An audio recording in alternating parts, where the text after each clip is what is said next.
এই বাইতুল্লাহ পুনর্নির্মাণের এই কাজটি করেছেন ইব্রাহিম আলাইহিস সালাম।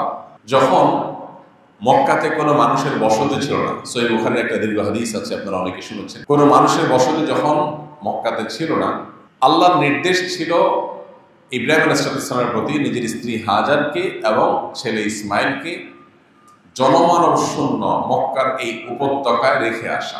তিনি সেখানে রেখে আসলেন। সেই বর্ণনা আল্লাহ তাআলা কোরআনেও দিয়েছেন, বিভিন্ন হাদিসে বিস্তারিত রয়েছে, আমরা সবাই কম বেশি জানি। নবী করিম সাল্লাল্লাহু আলাইহি ওয়াসাল্লাম এর শেষ হাদিসের আলোকে জানি যে সেখানে তিনি যখন রেখে আসছেন তার পরিবারকে, একটা পর্যায়ে সেখানে অন্যান্য পথিকরা, বিভিন্ন ব্যবসায়ীরা, বণিকেরা তাদের দল যখন যাচ্ছিল, এখানে মানুষের বসবাস, পানির ব্যবস্থাপনা, এগুলো দেখে তারা অনেকে সেখানে বসবাস শুরু করল। একটা পর্যায়ে আল্লাহ তাআলা ইব্রাহিম আসলামকে নির্দেশ করলেন ছেলে ইসমাইল যখন বড় হয়েছে তার মাধ্যমে বাইতুল্লাহ এটা আবাদ করার জন্য।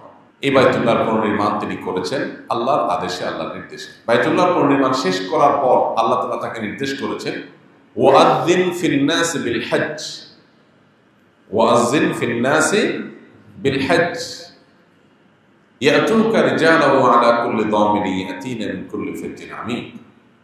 অর্থাৎ হে ইব্রাহিম, আপনি মানুষের মাঝে হজের ঘোষণা দেন, বিশ্ববাসীকে হজের প্রতি আহ্বান করেন, হজের আজান দেন। আযযিন মানে আজান দেন, হজের আহ্বান করেন, ঘোষণা দেন বিশ্ববাসীকে।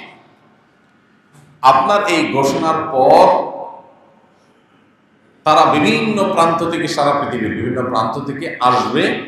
রিজালান, কেউ পায়ে হেঁটে, আবার কেউ বিভিন্ন বাহনে, দূর দূরান্ত থেকে তারা আসবে। এই ঘোষণা যখন আল্লাহ তাআলা ইব্রাহিম আসলামকে দেওয়ার নির্দেশ দিয়েছেন, সেই ঘটনা ছিল ৪৫০০ বছর আগে।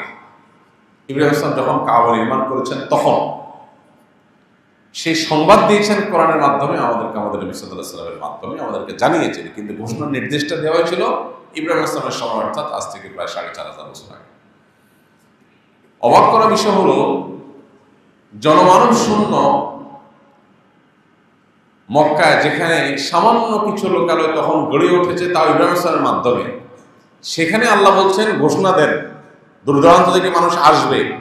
তার ঘোষণা দূর দূরান্ত পর্যন্ত যাবে কিভাবে? কয়েক হাজার বছর আগের বিশ্ব বাস্তবতায় এটার কোনো স্কোপ বা সুযোগ ছিল না। এখন যদি বলা হয় যে কোথাও ডিক্লেয়ার করা হোক, তাহলে সেই ডিক্লারেশন শুনে, সেই ঘোষণা শুনে, কোথাও অ্যানাউন্সমেন্ট করা হলে সেটা শুনে মানুষ দূর দূরান্ত থেকে আসবে। এটা তো এখন বোঝা যায়, সোশ্যাল মিডিয়ার যুগে, মিডিয়ার যুগে এটা তো সহজ।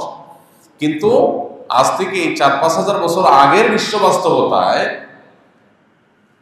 আল্লাহ বলছেন আপনি ঘোষণা দেন, মানুষ দূরান্ত থেকে আসবে। আল্লাহর এই নির্দেশটা বুঝে আসার কথা না, এটা খোলা চোখে তাকালে লজিক্যাল হওয়ার কথা না। আমাদের কাছে ইসলামের অনেক বিধিবিধান এখন আছে। 2024-এর এই পৃথিবীতে, এই বাস্তবতায় আল্লাহর অনেক আদেশ নিষেধ আছে যেগুলো আমাদের বুঝে আসে না। আমাদের কাছে মনে হয় বাহ্যিকভাবে ইললজিক্যাল, অযৌক্তিক।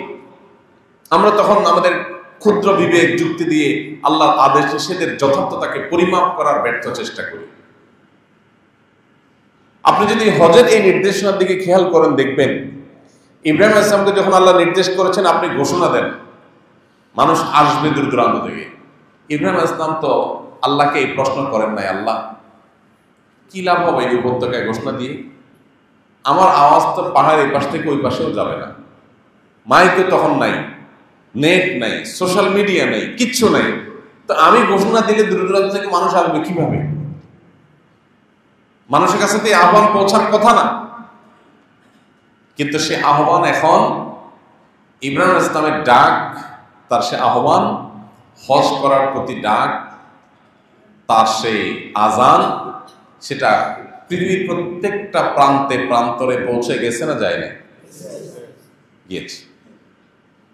আল্লাহ বলেছেন আপনি দেন, ঘোষণা জায়গা জায়গা পৌঁছবে, মানুষও দলে দলে আসবে। আল্লাহর কথার বাস্তবায়ন হয়েছে, কিন্তু সেটা বহু পরে, মানে বুঝে আসছে বহু পরে। তখন যে তারা বুঝে আসে নাই, তিনি কিন্তু আল্লাহকে পাল্টা প্রশ্ন করেন নাই, বা নিজের মধ্যে সন্দেহ তার জাগে নাই যে আল্লাহ যে নির্দেশ দিলেন এটা তো বাহ্যিক লজিক্যাল না মনে হচ্ছে। এখন আমাদের তরুণদের অনেকের কাছে ইসলামের অনেক বিধিবিধান এইটা আমাদের কাছে অযৌক্তিক মনে হয়। আমরা আমাদের বিবেক বিবেচনা দিয়ে বোঝার চেষ্টা করি, না এটা তো খাটে না। আধুনিক এই পৃথিবীতে তথ্য প্রযুক্তি, জ্ঞান বিজ্ঞানের গবেষণার উন্নতির এই পৃথিবীতে ইসলামের এই যে কথা, এটা তো মিলে না।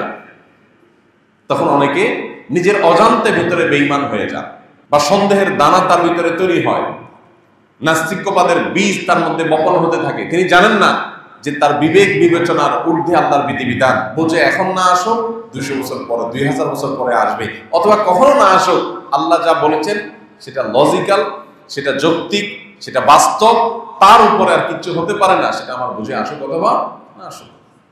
ইব্রাহিম আলাইহিস সালাম সম্পর্কে আল্লাহ বলেছেন, ওয়াইদিন তালা ইব্রাহিম রাব্বুহু বিকালিমাতিন ফাতাম্মাহুন। ইব্রাহিম আলাইহিস সালামকে আল্লাহ তাআলা কয়েকটা পরীক্ষা নিয়েছেন, সবগুলো পরীক্ষায় তিনি উত্তীর্ণ হয়েছেন। এই যে নিজের ছেলেকে কোরবানি করার নির্দেশ করেছেন, সে পরীক্ষা উত্তীর্ণ হয়েছেন, ছেলে কিন্তু কোরবানি হয় নাই, কিন্তু তিনি জিতে গেছেন, তিনি পরীক্ষায় উত্তীর্ণ হয়ে গেছেন। এই যে হজের ঘোষণা আল্লাহ তাআলা দিতে বলেছেন, তিনি কিন্তু ঘোষণা দিয়েছেন, এবং সেই ঘোষণায় মানুষ এখনো আসছে, হাজার হাজার বছর পার হয়ে গেছে, সে আশা এখনো থামে নাই, কিয়ামত পর্যন্ত আসতে থাকবে। পৃথিবীর সবচাইতে নীরব জায়গা ছিল মক্কা, কোনো মানুষের বসবাস সেখানে ছিল না, পিনপতন নীরব ছিল।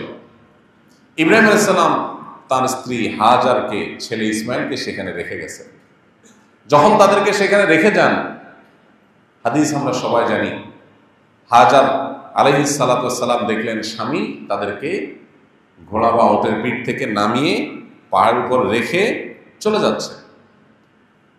পেছন থেকে হাজার ডেকে বললেন, আপনি যে আমাদেরকে এখানে রেখে চলে যাচ্ছেন, মানুষ নাই, জন নাই, দিনের বেলায় তো ভুতুড়ে ভয় পাওয়া যাবে, এরকম একটা পাহাড়ি এলাকা, পানি নাই, খাবার নাই, কিচ্ছু নাই, একটা দুধের শিশু নিয়ে আপনি আমাকে এখানে রেখে চলে যাচ্ছেন, আপনি তো আল্লাহর নবী, এটা কি আল্লাহর কোনো অর্ডার কিনা জানতে চেয়েছেন মা হাজার।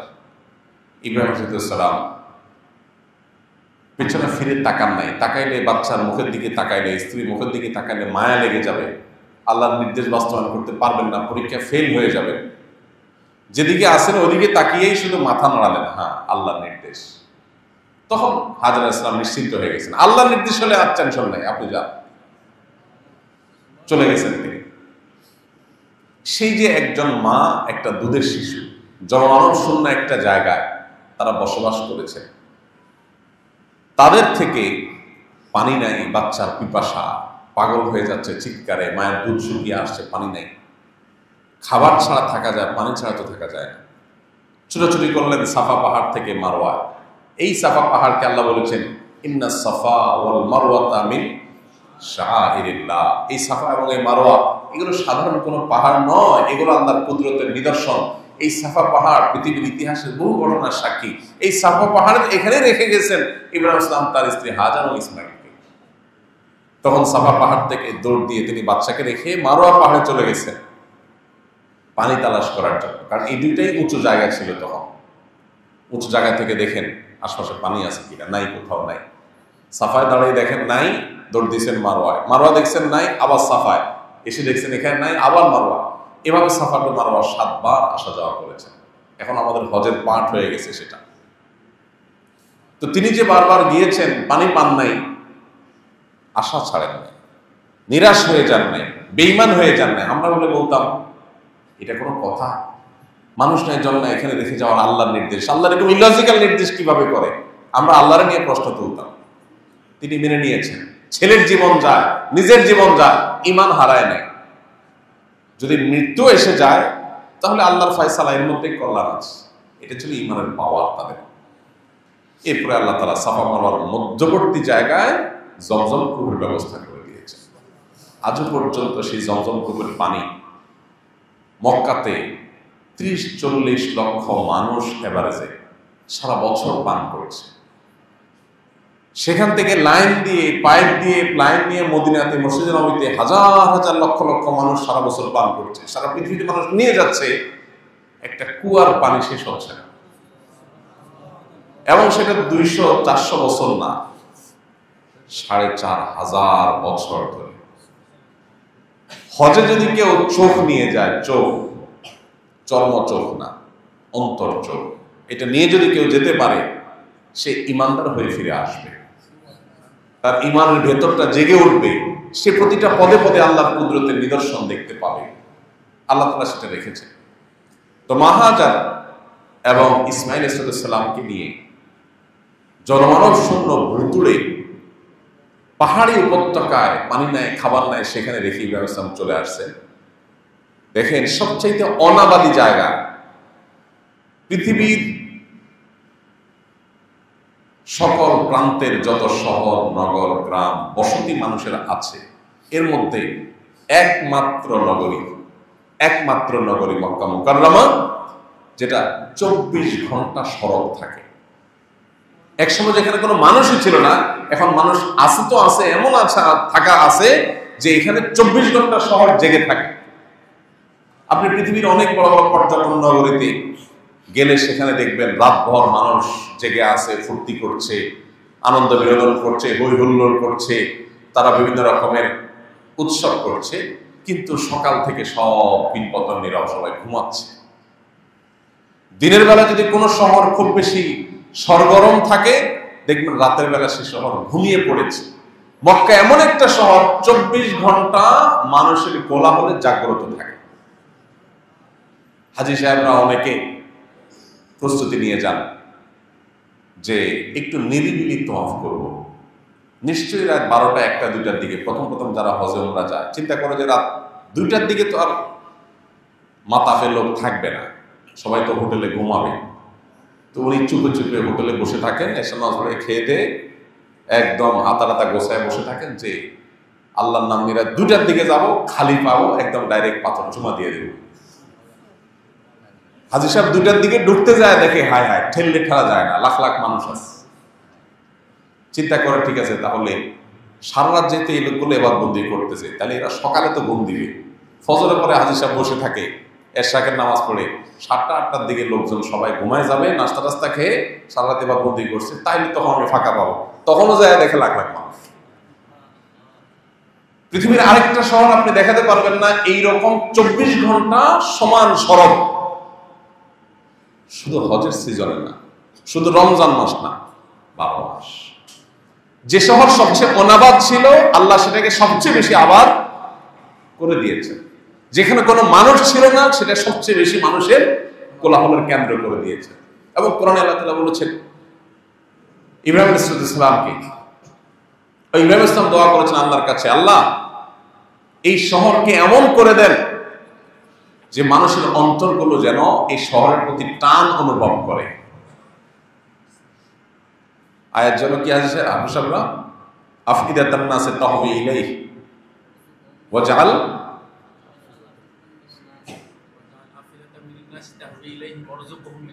শুরুর অংশ, তার আগের অংশ, আফইদাতান নাসি তাহবি ইলাইহি,